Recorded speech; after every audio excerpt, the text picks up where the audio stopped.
Hello, class. This is Demetrius Wilson with BA 156, Business Communication for Success, Motivational Skills for Managers. We are now on to Chapter 8, Feedback in the Writing Process. Feedback is very, very imperative in the writing process and is also important in terms of just communicating in life, communicating in business. Feedback is very, very crucial tool in terms of improvement and progress, and it's something that we should not shy away from. Because it helps us to get better.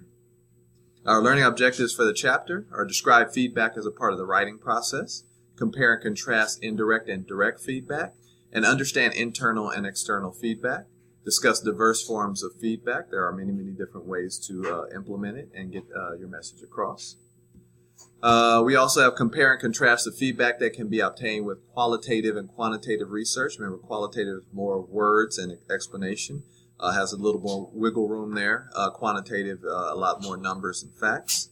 Discuss validity, reliability, and statistical significance.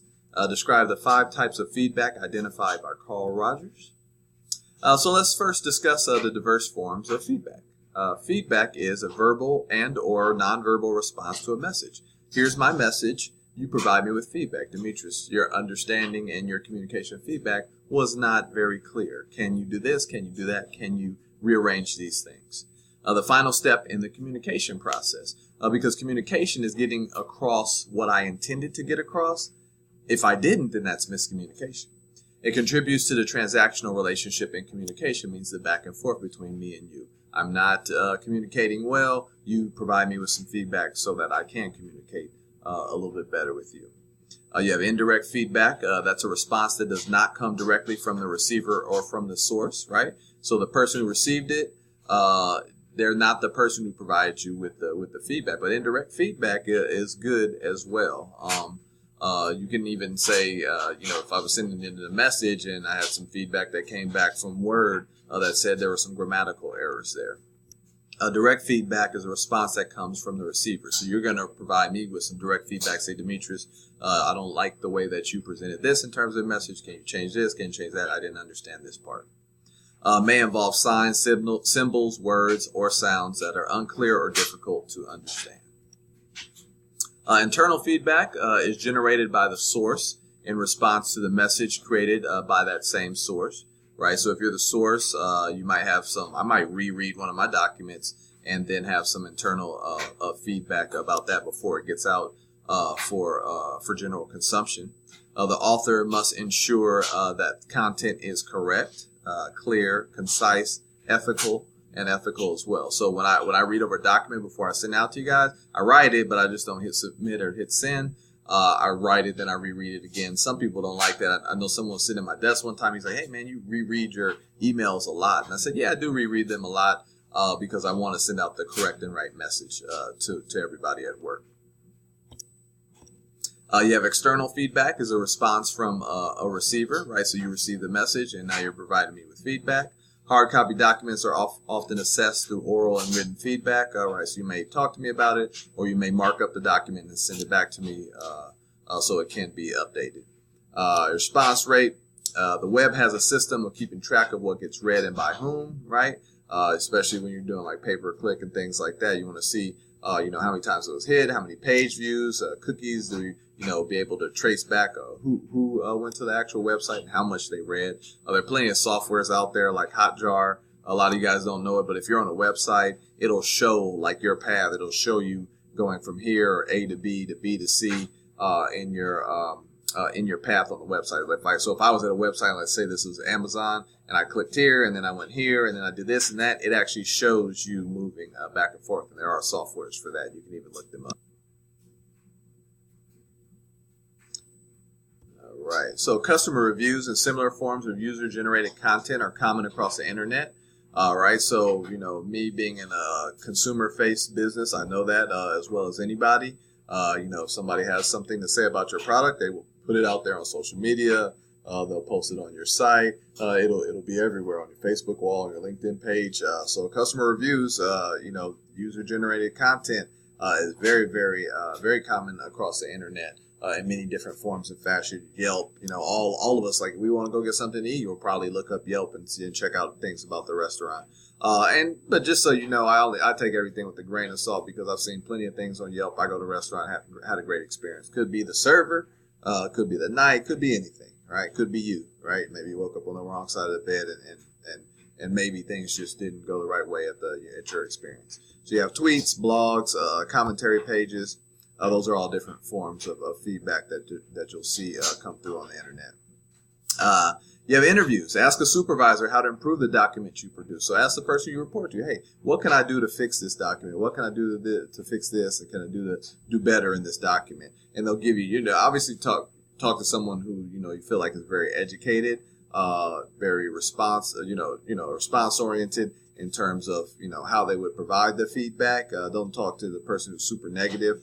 And when I say super negative, that's probably a good person to critique your document, but not a good person for them to give the feedback and have it come across appropriately. You typically know who's a good person to speak with in terms of relaying feedback about your document. You have surveys, open-ended questions, give respondents freedom to write their thoughts, right? So I put out a document to my management team and they say, hey, I sent out a survey monkey and said, hey, I want you to fill out this survey and let me know how I did. You have focus groups. Opinions may help you in writing your promotional materials, right? So focus group may say, hey, Demetrius, here's your document. This is what we thought, right? And you don't give them any, input. You just let them give you their output and tell you what you need to fix. Are you going to fix it? Maybe, right? It's possible that you don't. Some of it could just be some things that you'll gloss over and say, you know what, I understand what they're saying, but that's not something that we really need to change. Taking feedback with qualitative research. Qualitative research involves interactions which by their very nature are subject to interpretation, right? So it's qualitative. How did you like your stay? How did you like your dinner? It's all subject to interpretation. Well, if I ate at a 15-star restaurant, not that that's a thing, then I ate at a 5-star restaurant, maybe my 5-star restaurant experience wasn't great, but it's only because the last restaurant I ate at was a 15-star experience. So that's very qualitative. There are less reliable and less statistically valid. Allows for in-depth interpersonal interviews that produce rich and meaningful results. So the good thing is that they can just write what they feel. But the tough part about that is going through all of the information, sifting through it and finding what is necessary to keep and what is necessary to implement. People will ask you to do all kinds of things for your company. We want you to send us a satellite or a rocket and send us, shoot us up in the moon. Everybody wants that. But that doesn't mean that's something within the confines of your company that you can provide. Quantitative research is much more number and statistical oriented and driven. Investigation and analysis of data, relationship between data that can be represented by numbers. And the key point that you underline is right there by numbers. It's all about the numbers. On a scale of 1 to 5, where would you rate this is that? And you get all the numbers, you crunch them, and then you come up with your results. Used to test a hypothesis. And involves a large volume of data, right? So you get a lot of data, you get in there and you say, hey, this is what everybody marked on 5, this is what everybody marked very low on 1, this is what we need to improve, this is what we're doing pretty good at. Then you have your research methodologies, methods used in an investigation and soliciting feedback, whether it's a person at the mall asking for feedback, whether it's an email survey, whether it's an ad on the YouTube a channel. It's all kind of different ways that they want to investigate and solicit feedback. So what is validity? The strength of conclusions, inferences, or assertions. Address the value of validity by citing all of your sources clearly, right? So you want to make sure that, hey, this is tied to this document, and that's why I feel strongly and feel confident about adding that information to my document. Assess the validity of feedback, right? Maybe my feedback is more important than your friend's feedback because mine is impartial and maybe your friend has an attitude with you that day. But you want to assess the validity of the feedback as well. Reliability, the consistency of your measurements, right? Am I always measuring things the same way? Like in boxing, do you always score the boxing match in the same manner? Or, it's this match, do you score normal, in this match because it's somebody from the same country as you, is your visibility kind of skewed when you're looking at the match because you're thinking with your heart instead of your head. And that's like when they say in like gambling, if you bet with your heart and not with your head, you're always going to come out with the wrong answer and you're going to lose some money.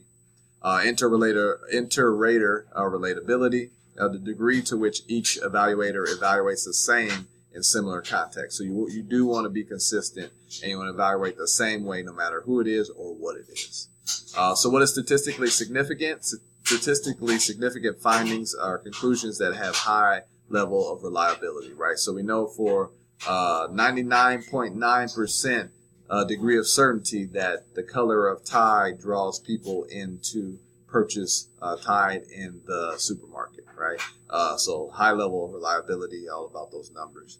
If the same test is applied in the same context to the same subjects, the results will come out the same time and time again, right? So if I ask 5 people about if they would buy Tide because it's this color, then I asked another 5 people, they would all say the same thing to about 99.9% degree. And maybe that's a little high, but, that's just telling you some of the things, the ways that they phrase things.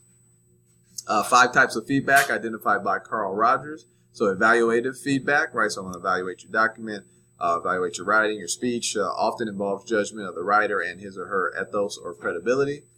Interpretive feedback, request confirmation or clarification of a message, often in the form of a question, right? What did you mean here? What did you mean there? Supportive feedback communicates encouragement in response to a message, right? I like that. That's always great to encourage people in their communication. Probing feedback communicates targeted requests for specific information, right? So it would say, hey, I want to dial in on this, and I want these 3 line items, specific information, feedback back from you, the person who initiated the document. And understanding feedback communicates sympathy and empathy for the source of the message, right? So you want to understand the feedback, and if you're the person who's giving the feedback, you don't be so harsh. You want them to understand it, and they want to be understood as well. So that's it for this chapter. Pretty quick one. Next chapter is a little bit longer, but make sure that you complete your homework assignment as well as your quiz for this chapter. If you have any questions, comments, or concerns, please feel free to send me an email. Always glad to assist. Thanks a lot, and hope you have a great day.